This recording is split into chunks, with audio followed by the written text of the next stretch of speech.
بسم اللہ الرحمن الرحیم۔ میلاد مصطفیٰ کی برکات کے حوالے سے ابو لہب کا واقعہ بجائے خود میلاد کی خوشی منانے کی ایک روشن دلیل ہے۔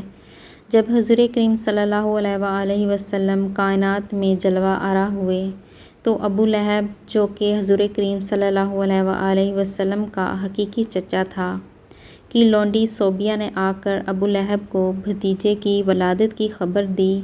ابو لہب اتنا خوش ہوا کہ لونڈی کی طرف اشارہ کر کے کہنے لگا، آج تو آزاد ہے۔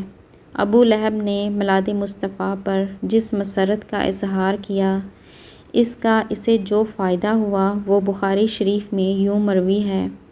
جب ابو لہب مرا تو اس کے گھر والوں حضرت عباس رضی اللہ عنہ نے اس کو خواب میں بہت برے حال میں دیکھا۔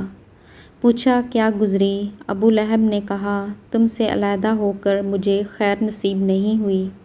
ہاں، مجھ کو اس انگلی سے پانی ملتا ہے جس سے میرے عذاب میں تخفیف ہو جاتی ہے، کیونکہ میں نے انگلی کے اشارے سے صوبیہ کو آزاد کیا تھا۔